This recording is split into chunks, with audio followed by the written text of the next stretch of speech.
Hello, beautiful family. How are you all doing? Thank you for the maximum love and the support. So, my beautiful people, today I have a quick one to share with you. One that's normally session never see. This is Progress the Analyst, and here I keep you updated. I bring out the latest happening to you. Anyways, we are praying for the release of Simon Ekpa, the Biafra Prime Minister, that wherever he is, everything should be well with him, and we are hoping to receive him soon. I don't really want to talk too much. I want you to listen to this response. And I'll be right back. I heard what you said about me this morning, and it's very fine. But I want to, bring you to speed and show you where my office is. Because it's in a So look round. Okay? This is my table. Ebe a office mo kwefuli ya maka ị na-agwa ndị Biafra na agụụ na-agụ mụ na m enwere ibe na-alụ a non-entity like you. I respected you a lot. I had much respect for you, Adadi Orama, because you are my sister. You came from my village, but you don't know.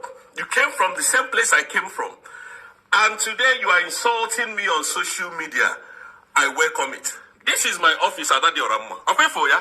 Office office so now I go get there. This is where I work.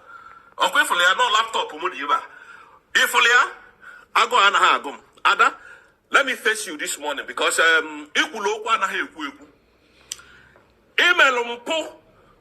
you said a lot and I must address you this morning.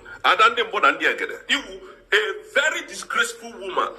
Now, you have been saying a lot of rubbish to me this morning, and I refused to. Okay, this is my meeting room. This is my meeting room, okay, Fulia? So, I am not jobless. Number two is that you are a beast of no nation, Adadi Arama. I respected you a lot, but let me have your time this morning and give it to you the way it is. Now, you complained about 60 days ultimatum that we gave to the Nigerian terrorist armed government. And you asked me, where was I during Obatobie? I've always been around with Obatobie, and we have always been talking, but I never come on social media because we do our things on ground. Listen, Obatobie said something. I may send you to do a job for me. And as well has given that same job to another person. He was actually talking to people like us, talking about people like us. And that's why you didn't know things that we were somewhere and watching what was going on. Adadi Orama, you are a fool, a scammer, a woman of two-edged sword. That is who you are. I am not scared of you. None of you can stand me. Anywhere in the world, none of you, not even you, Adadi Arama, you cannot stand me. You are asking me, you are saying that you don't know who I am.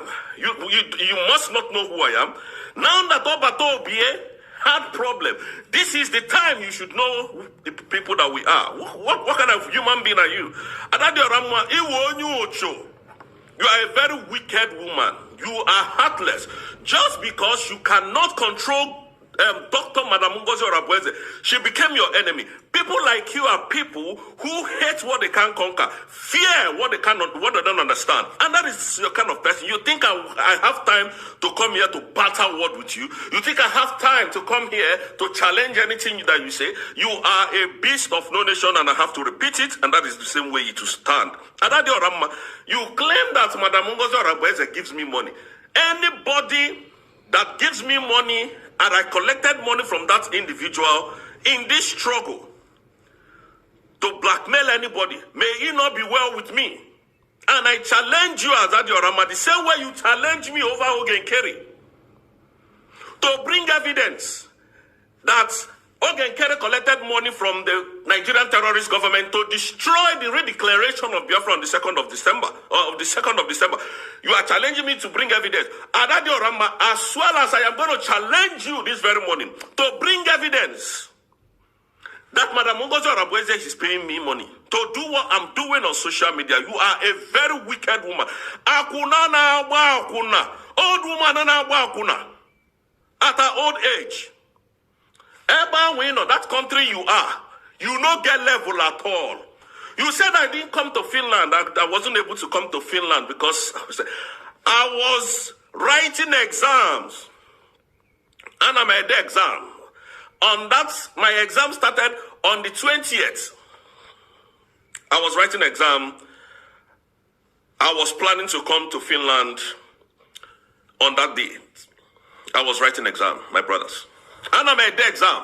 Adadi Orama, you can't withstand me in anything I do in life.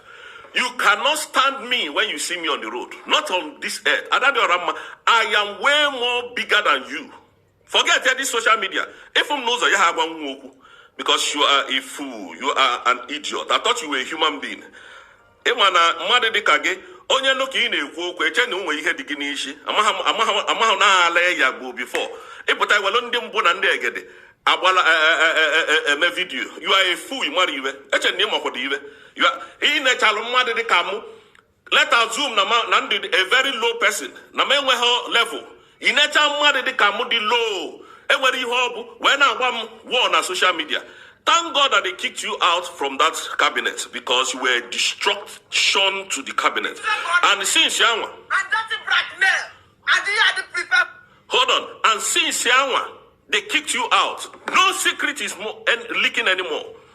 Mazi Simon Ekpa gave Nigeria 51 days to declare Biafra. The Nigerian government was running helter-skelter. They were going to countries, calling, making a lot of mistakes. You think people that are working under this government are fools? We gave the Nigerian terrorist governments, we gave them 60 days. And the same thing happened. So you can't tell us what to do. You can't tell Madam Ngozi Arabweze what to do.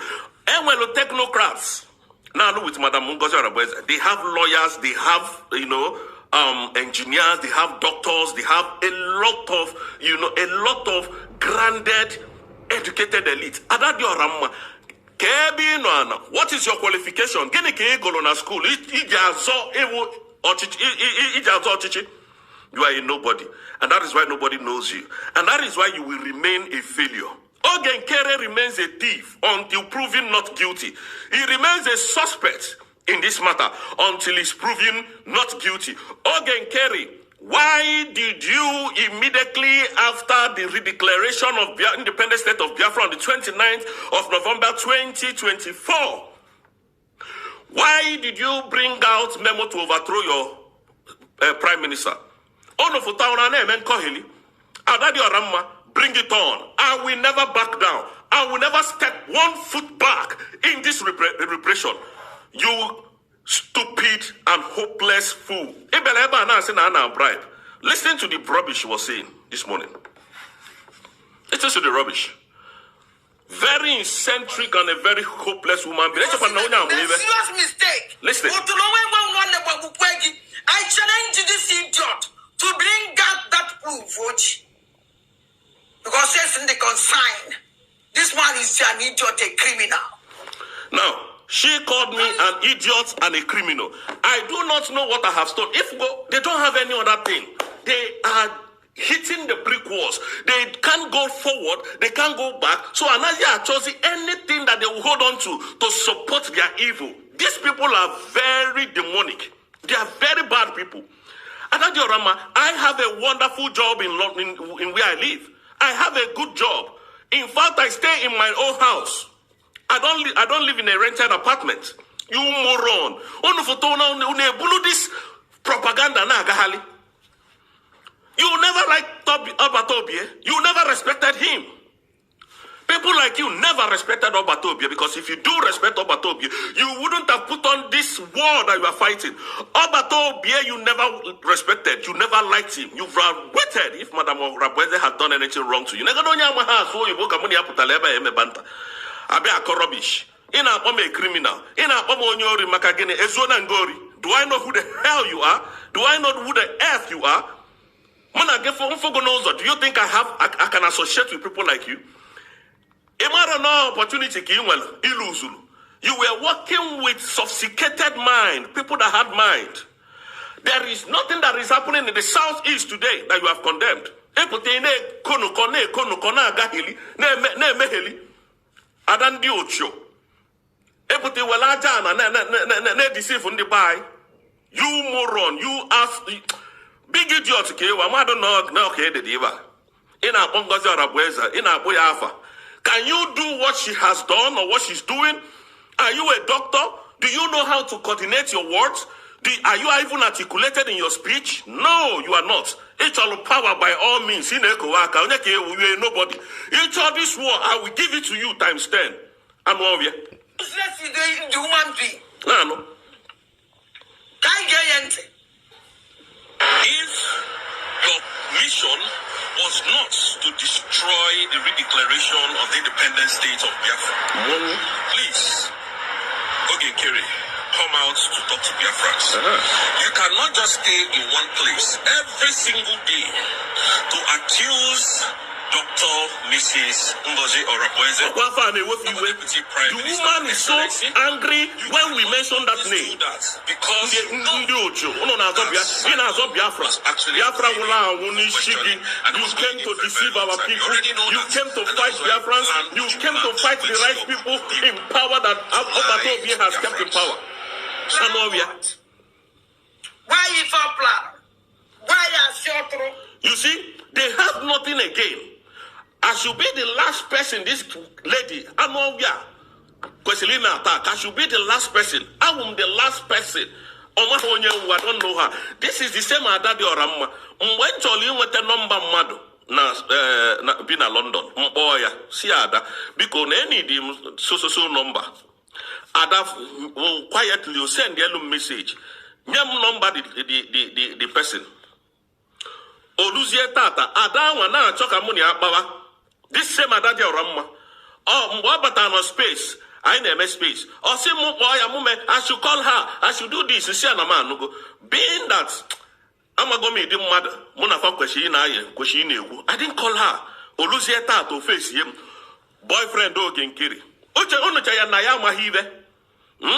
At your age, Kagino Genkiri na you're not do willy gear, not do willy gear. If whatever I deceive Biafra, you are a fool, you don't have sense. And this will be the last time I will say anything against you or about you, because you are an academic inferior. You can't even pronounce my name. My name is Rose. You can't pronounce that name because it's too heavy for you. You can't even pronounce You can't even pronounce English correctly. You can't pronounce anything in English correctly. And you are here pantalling wars with me. You are a fool. You don't have sense. I thought you were a human being. Because Ngozi Arabweze did not give you chance to step on her head, to march on her head. Now deceive Biafrans. For the gullible ones, one idiot came on air and started talking trash about me. You have never met me. You can never stand me when I'm standing, when I'm talking. Listen. If you're not why are so trouble? Let me tell you something. Do you know why Ogenken is not in social media? Oh, yeah, fire because Obato Obie will happen from social media. You can imagine. Obato Obie that is always on social media 24 hours. That's the Wazio Ogenkeri. You have seen a social media for. They have nothing to offer. The same Obato Obie our deputy prime minister, you fought from social media. Can you see how abdomandic these people is? Can you see how sick, mentally sick that these people are? Adadio Ramma. He cannot offer anything to this government. Only destruction and causing confusion everywhere. Somebody who cannot defend herself. Rose attack. That's very stupid. Or when anything well sense on a nothing when he have foot there. Just a criminal. That is what they do. How they came out in the mother. I will fight you people with everything I've got. Mama, how about Toby? I don't know. Where were you? What about Toby? Not just talking rubbish. Yesterday, come Mafata. Kitchen about Toby, alcohol, honey for questioning Mafatam. People without brain, people without sense, people without shame. Listen. Biafra is not a game with social media. Your mother not social media, Greek on up table. Abia. Can you buy? Your madam can inform me puta. Your madam, all the even about to be put in place. This woman like the destroy and all of them. Destroy now things like what? this woman, Obatobia put in place to destroy. Things like what? They can't give you any substantial answer or evidence because they don't have the capacity to think outside the box. These people are just animals. They are fools, blackmailers. Nigerian government paid Oregon Kerry to destroy the redeclaration of independent state of Biafra. And Oregon Kerry must come and prove it. And I say, with the proof. I should bring proof. Yeah, ono na eme bribe. Eto I say eme bribe now. And enye proof na eme bribe. And ndị na-eme bribe and enye proof. Ọrụ ozuzo ka na eme. And they are land ocho. Look at Adadi Oramma attack coming to talk to me. Onye amariwe, a non-entity, a beast of no nation, an individual that cannot even spell her name. In a simon and many level. Ada to God, you form knows or you have you don't know who I am. It's an agum. Look at me, they go to Mania, okay, Akuranka Wokeshaku. Ago an agum, what did they come? A fool, a non-entity, an idiot. Listen.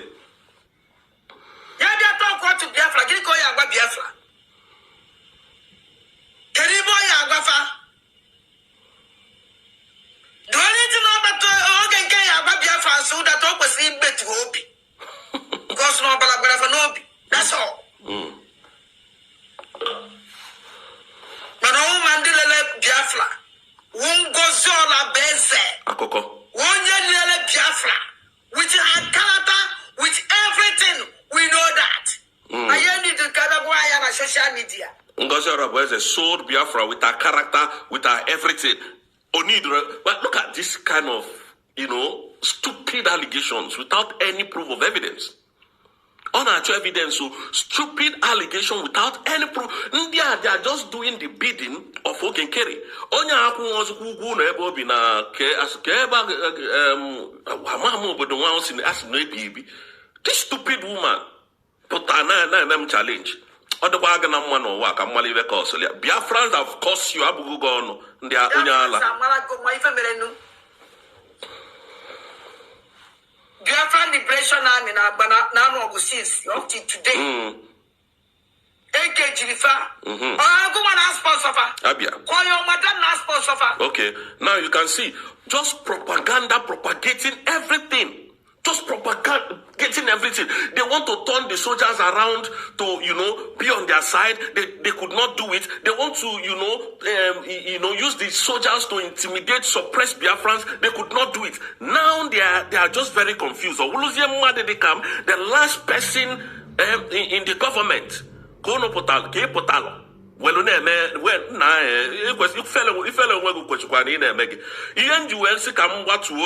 because oh, my sister Keo, and Emaro, and I go to us, for no village Mkisi. That is why I will not speak much. Man, continue in this direction, I will destroy you completely. You have Taunzi. The kitchen in the quiet. I no use fear grow at all. Go and ask about me. I no use fear grow. Joa said, before I never the mother accused, because he may I don't give vam. Just respect your old age, respect yourself, and put your mouth where your money is. Because if you stand up to challenge someone like me, I will totally destroy you. Believe that. Anovia. So my beautiful family, that brings us to the end of this update. Where to like the video, share and subscribe. I still remain your one and only Progress the analyst. I will keep updating you on all the latest happening. Thank you and bye for now.